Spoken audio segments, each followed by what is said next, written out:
Hey guys, it's MJ, and today let's take a closer look at the Five of Swords. This is an energy that I think we can all relate to, at least at one point or another in our lives. This is this is that bully. It's the person who is in it to win it at all costs. They're really not concerned with your feelings or anyone else's for that matter. It's all about them. It's what can they get, what can they achieve, and really where they draw their strength, where they draw their power is from you giving into them. It's that you conceding to them, you basically laying down your arms and saying, you know what, you win. And that's how they gain their strength, and that's what keeps them motivated to continue this behavior. So here, let's take a closer look at the Rider-Waite-Simth deck. And so we have this figure here. You can see he's much bigger, he's broader than the other two figures on the card. His position is definitely one of, like arrogance. You can see just by his standing, how he's standing. His posture is one of victory. He's very sure of himself, and he's holding these swords against his shoulder, like, as if they're nothing. And you can tell he's looking back at these figures, and these figures are walking away in defeat. And this one figure, he has his hands over his face as if like in sorrow. And he's drawing from that. You can see he has this little smirk on his face, and he's drawing energy from the pain of others. And here we have the water, which could represent the emotions, and the gray street, or whatever this is, dock or landing, excuse me, here what these figures are on, that is that, like, there's a coldness to that, and there's a coldness that's meeting emotion. It's like a lack of emotion. And then we have the wind and the clouds here. So if you look at the clouds, it could be that the skies are parting and the situation is resolving. And if this person is the victor here, and these people are walking away, how it resolves is that this person wins. It's a hollow victory. It's definitely not a victory that they can walk away from, knowing that they'll get the support of these people later on in the future. Or maybe they will. Maybe he'll bully them into supporting him. However it is, it's either the situation is either resolving or it's clouding up, and you can see that it's coming back. So, and there's the wind here too, which, that's like a storminess quality. There's a lot of energy with this. It's not positive energy. There's a lot of negative energy. It's not a time where you can feel comfortable, because when you're in the presence of somebody who is the Five of Swords, who has that energy within them, it's like you're almost on guard all the time. It's like, it's not like you can sit outside during a heavy windstorm and sip your coffee in peace. No, you're constantly looking for what's going to hit you next, what branch may be falling in your direction. So that's the energy here that I get from the Rider-Waite-Simth image of the Five of Swords. When I approached it with the Crow Tarot, I had this idea of 3 different stories in mind. And on all of my decks, by the way, when you see a sword pointed downward, that indicates that this decision, once this person crossed that line, it became final, right? They can't undo their actions. They can't go back and say, oh, you know what, yeah, I was a bully yesterday, but I'm a nice guy today, right? So once you see this, you know that this person is who they are, right? If somebody shows you that they're going to do whatever it takes to win, don't think that that's going to change tomorrow, that they're going to be the perfect teammate tomorrow or a coworker the next day. They're really out for themselves. So here we have the story of the crow that is in it to win it, the crow that will do whatever it takes, the bully crow. Then we have the crows that just lay dead. And these crows are almost just as bad as the bully, because they feed into the bully's energy. They give the okay for the bully to behave this way because they're being complacent. They're not fighting. They're letting the bully do whatever they want. They're basically just like giving up and saying, well, this is who this person is, and why bother fighting it? And that's a horrible thing, because this is where that crow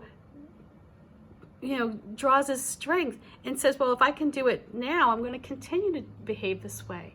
So when you look at the Crow Tarot deck and you're doing a reading, you have to ask yourself, am I the despot? Am I the one who's expecting other people to give in to me? Am I being a bully? Or am I being complacent? Am I letting go of, what my beliefs are? Am I letting go of my sense of justice out of fear of what this person may do to me?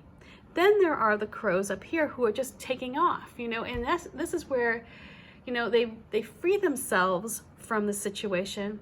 This may be, quitting your job or transferring to another department or changing your life in some way as a result of this person. That does not take away their power. It just again, they will still behave this way, but you are free from them in some capacity. The problem with this is that you don't learn how to deal with a despot. You don't learn how to deal with a bully by just running away. You don't confront it. So you will encounter this person over and over and over in your life until you learn how to deal with them. So keep that in mind when you see the Five of Swords with the Crow Tarot. And it really, takes some time to evaluate, like, hey, do I have a pattern of being bullied by a boss or a coworker? Do I give off that vibe?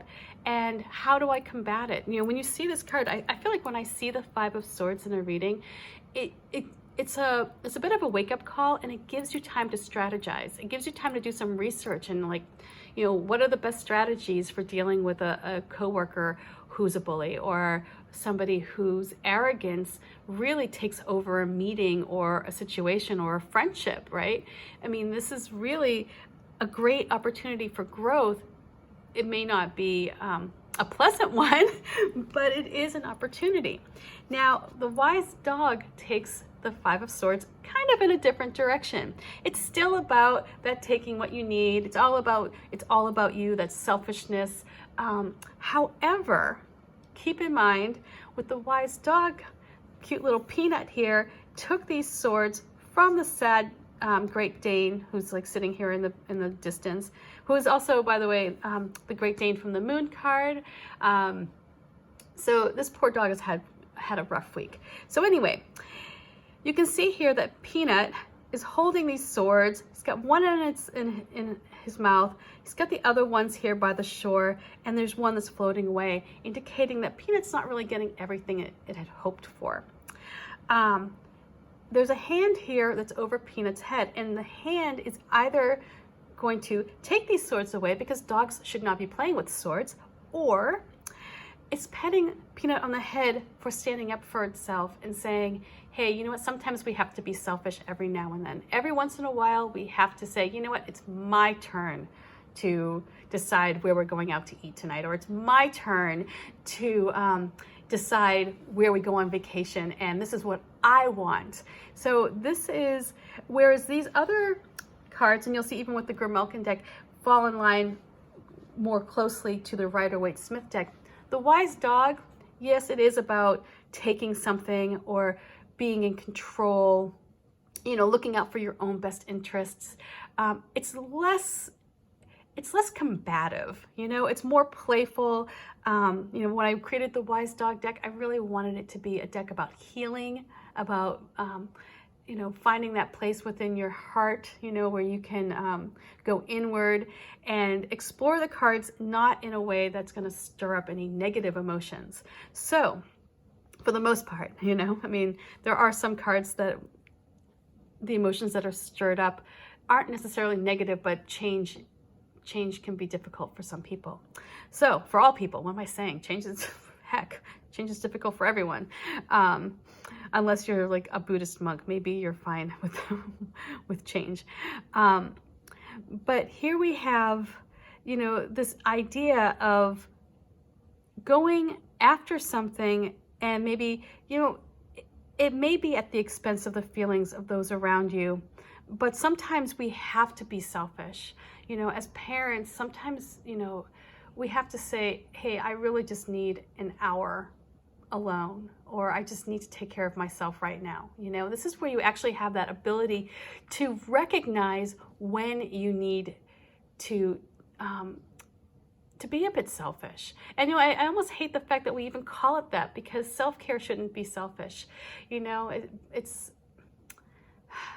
but it is, I guess, you know, when you have other people who depend on you. So anyway, that's the idea with the wise dog. Now, oh, hello, Grimalkin.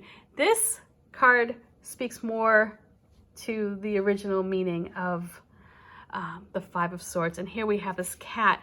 So when I was creating this deck, I remember I saw a BuzzFeed list of cats who made their presence known or something like that. Or it was something like, it was some BuzzFeed list with cats. And there was a whole section of cats that took over the dog bed. And they had videos of the cat that would come in and push the dog out. And this poor dog, like there was like a, you know, this big dog would be sitting there like on the floor, you know. Meanwhile, this cat is just curled up in its bed. And so I thought, that is such a Five of Swords move. And so here we have this cat that took over the dog bed, took the dog ball even, and it's really keeping this bed for itself. It's really saying, hey, you know what, this was yours, but now it's mine, right? And the decision here, again, have the sword here coming this way. It's not quite down, but it's separate from the other ones. And it is a very like, this is my spot. This is where I am, and I'm keeping you at bay. I'm keeping you far away from what you think is rightfully yours. And so this is creating a sense of, you know, of disharmony in a situation, or, you know, it's like taking away this dog's freedom in a sense of moving throughout the room with peace. You know, this cat is really controlling the environment where these animals reside. And there's a great deal of hostility here with this. And in fact, that the fact that it even like took the ball on top of it, you know, it's like, and you know, it's like the cherry on top of the sundae.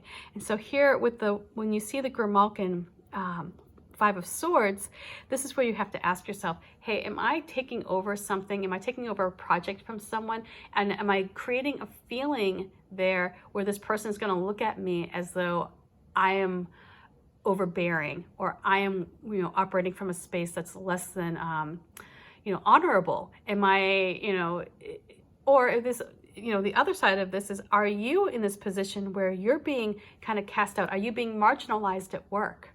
Is somebody using this opportunity to slight you or to keep you out of a situation because you're a threat to them in some capacity? So when you see the Grimalkin Five of Swords, when your deck comes, you'll be able to see like this energy is a bit different from the Wise Dog, a little bit different, more in line with the Crow Tarot and the Rider-Waite-Simth deck. But again, what it really comes down to in a nutshell here with the Five of Swords, and it is about, you know, selfishness. Ask yourself, is this a time, you know, is there a greater benefit to me being selfish? Am I going to be a better parent if I take that hour, you know, to myself? Or am I just going to cause bad feelings perhaps with my partner, right? Am I causing you know, people to feel as though they're on the outside? You know, am I marginalizing people? Am I making people choose between coming with me, you know, going with me or going against me, right? And all of this comes down to how you see yourself in this world. And, you know, it's like, are you acting really solely, you know, just in your best interest? Do you have other people's interests at heart as well? So it's just, yeah, I mean, there is an opportunity. I mean, with every card, there's an opportunity for growth. And this card can sometimes, it's really hard to go inward and look at ourselves and say, wow, you know what? I really was kind of a bully in this situation, or I really didn't give those who I love an opportunity to voice their opinions on the situation. And I just completely made the decision for somebody else's life, and you know how it's impacting them may not be what they had hoped for, and as a result now there's some resentment. So when I think about this card, I think about, you know, like, again, it's like resentment, selfishness, power plays. I think about you know, like losing your free will at the hand of somebody else, you know, defeat, and also like another like a shallow victories that may seem, you know, great at that moment, but really they're the foundation that they're built on is one of just, you know, hurting other people, and that's not going to win in the end. You know, that's in the big picture, I should say. You know, a victory in which you've had to step over people to get to it, you know, you're going to need those people sometime down the road, and you're not going to have that support. So think about that when you see the Five of Swords. Again, you know, it could be that you just need some alone time, some downtime, and you need to take what's yours, perhaps, you know, but hopefully with an understanding that there are other people who are attached to the situation. So much love, peace, and I'll see you again soon.